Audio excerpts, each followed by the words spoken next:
All right, let's get right into it. We're about to break down the biggest Formula One rule changes in more than a decade. This is a complete revolution, and it's designed to reshape the entire future of racing. And make no mistake, this isn't just some small tweak or a minor update. They're basically throwing out the old rulebook and ripping up the form book. The 2026 regulations are a bold, from-the-ground-up redesign meant to completely change the sport as we know it. Okay, so first things first, let's dive in with the changes you'll actually see on track, the car's brand new shape and size. Right off the bat, the cars are getting smaller. We're talking shorter, narrower, and, this is a big one, lighter. And this isn't just about aesthetics, right? The whole point is to make these machines more nimble, more agile, giving the drivers a much more responsive car to really fight with out there. Now, when it comes to aerodynamics, wow, the whole philosophy has been rethought. You're going to see much simpler front and rear wings. That lower beam on the rear wing, gone. And those crazy arches over the front tires that define the current cars, yep, gone too. Underneath, the complex ground effect tunnels are being swapped out for flatter floors. It's a total aerodynamic reset. So why are they doing all this? What's the big idea? Well, it all comes down to one thing: getting rid of dirty air. Right now, teams use what's called outwash to push turbulent air away from their own car, but that just messes up the car trying to follow behind. By cleaning all that up, the goal is to make it way easier for cars to race nose to tail, so the winner is decided by pure driver skill, not just who has the best aero. Okay, so that's the outside. But if you think that's a big deal, wait till you see what's happening under the bodywork. The power unit is getting a massive revolution. This is where things get really wild. We're talking a huge shift in how these cars make power.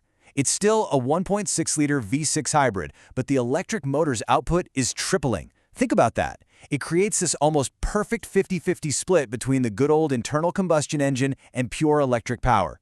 It's a whole new era for F1's hybrid tech. So you've got this super powerful electric motor. But how do you feed it, right? Well, they've thought of that too. The energy recovery systems have been massively beefed up. Cars can now suck up and store twice the amount of energy under braking on every single lap. Now here's a big change that's going to make a lot of engineers happy. They're finally getting rid of the MGUH. This thing was, insanely complex, super expensive, and honestly, not very relevant to the car you and I drive. It was a huge barrier for new manufacturers to join, so getting rid of it makes the whole power unit system leaner, cheaper, and more accessible. And on top of all that, F1 is taking this massive leap forward in sustainability. For the very first time, the cars will run on 100% sustainable, drop-in fuel.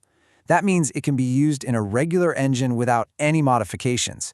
It's made from things like waste and non-food crops, and it's a huge milestone for F1's goal to be net zero by 2030. Okay, so we have a new car, a revolutionary engine. What about the driver? How does their job actually change? Well, let me tell you, they're getting a whole new bag of tricks to play with in the cockpit. First up, and this is a real game changer, Active Aero. This is a system that lets drivers literally change the shape of their front and rear wings during a lap, switching between two totally different aero modes. So, imagine this. You're heading into a corner. You want all the grip you can get, right? So the wings are in corner mode, clamped down, maximum downforce. But then you hit a long straight. Bam! The driver hits a button, the wings open up into straight mode, shedding drag and giving them a huge boost in top speed. This could open up overtaking zones we've never seen before. And while we're on the topic of overtaking, the DRS system we've all gotten used to, yeah, that's being replaced with something way more tactical and direct. Say hello to Overtake mode. When a driver gets within 1 second of the car in front, they can unleash this massive burst of electrical energy. It's not about reducing drag like DRS, it's a pure shot of power, a direct electrical boost to help you slingshot past at high speed. So when you put it all together, you've got a general boost button for attack or defense. You've got that special overtake mode just for passing, and you're constantly managing your battery with your race engineer. It turns the drivers into tactical masters on the track, which should make the racing way less predictable. Okay, let's zoom out a bit. We've talked about the car, the engine, the driver's tools. What does this all add up to? What's the future of the fight on track actually going to look like? Now, with all this talk of speed and performance, you know what's just as important? Safety. And they haven't forgotten it. The new cars are built like tanks with a roll hoop that can take 23% more punishment, better side protection, and even this really smart two-stage front impact structure for those more complex crashes. So what's it going to be like to actually drive these things?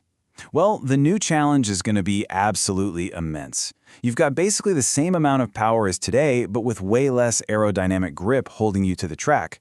These cars are going to be a real handful, which puts the focus right back on pure, raw driver skill. And you know what? Even before a single wheel has turned, these new rules are already a huge success. The focus on sustainability and simpler, cheaper engines has already convinced more big-name manufacturers to jump into F1 in 2026. That means more competition, which is great news for all of us. And really, that brings us to the ultimate goal, the whole point of this entire revolution. Every single change we've talked about, the aero, the engine, the driver tools, it's all laser-focused on one thing, creating closer, more exciting wheel-to-wheel racing for everyone watching. So let's be clear, this isn't just a new chapter for Formula One. It's a whole new playbook.